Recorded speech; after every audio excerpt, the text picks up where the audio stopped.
Hey ladies, I hope you're doing well. I hope you had a good start to your week. I'm really excited about this presentation that I'm about to present to you, and really excited to just hear everybody else's presentations and get to learn about some female historical figures and how we can apply their stories and the events that went on in their life and through the concepts of biblical womanhood so that we can apply that to our lives. So, my person that I will be presenting on is Joan of Arc. Joan of Arc was originally born in 1412 to a tenant farmer in northeastern France. There's very little known about her super early life, but it is known that when she was 13 years old, she began to hear voices, which for the rest of her life, she would claim until death that these were voices or a voice from God, telling her what to do and what her life purpose was. So that happened when she was 13. Fast forward 3 years. When she was 16, two things happened. First, her father had an arranged marriage that he had set up for her, and she refused that arranged marriage. Not only did she refuse it, but she actually went to the local courthouse and even convinced them to be on her side to refuse the marriage. After that, when she was still 16, she decided that she was going ahead to start on her purpose that the voice of God had told her.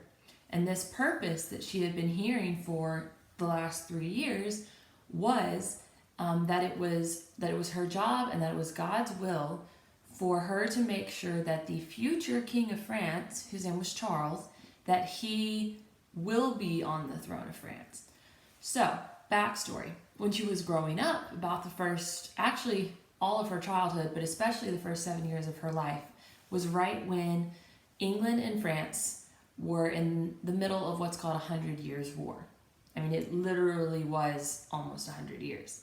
And when they signed a peace treaty in 1420, the man, Charles, who was going to become King of France, basically was discredited and just not allowed to become King of France, and England decided they were going to rule over both countries.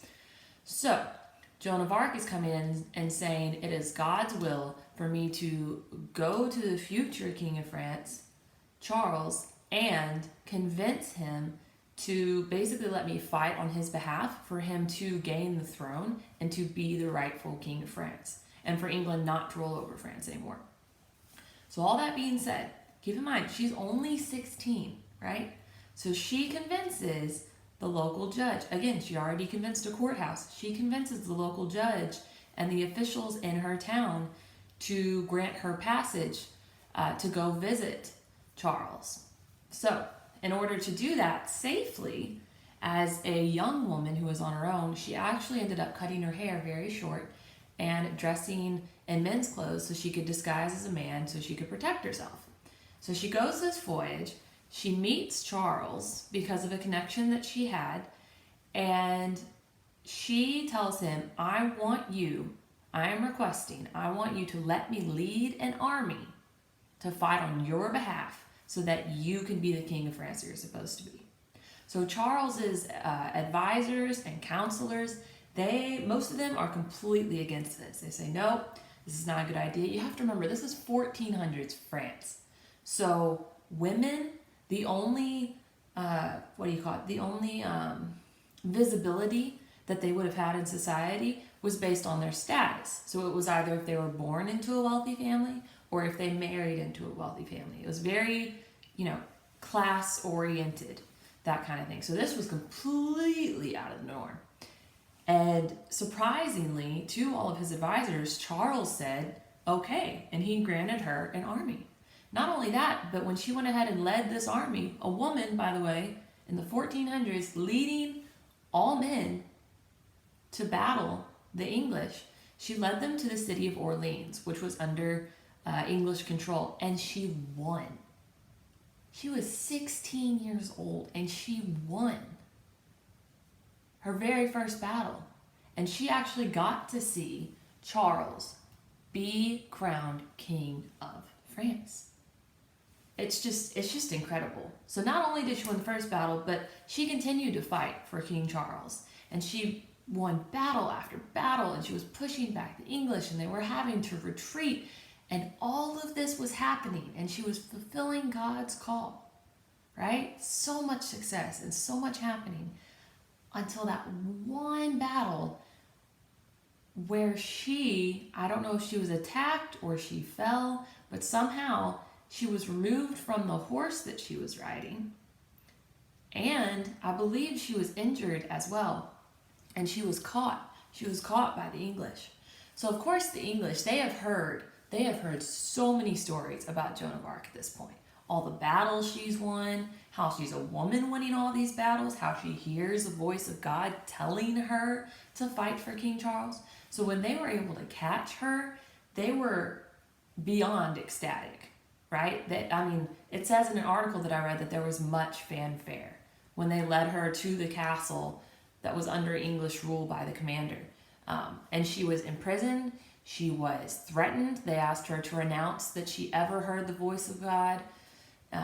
All of those things. They kept her in prison for forever.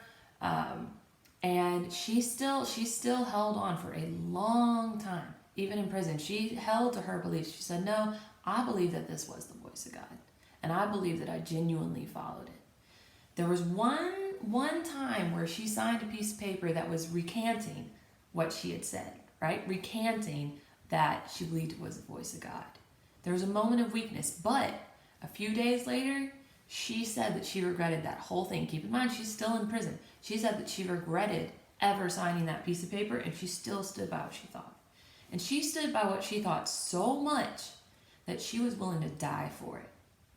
Because once the English said, we can't try you from the church anymore, if they were trying her as the English church, then they couldn't kill her. But when they decided to try her under the English government, then they could. And she was willing to do that. So she died at the stake. And it is rumored that her last words were saying the name of Jesus. So looking back on this whole story, I know that's a lot, but the biblical womanhood traits and the legacy that I saw. First, traits. I saw courage, endurance, bravery, so much bravery. What was another one? I also saw how she was confident and how she didn't care about the approval of anybody except what God was telling her to do.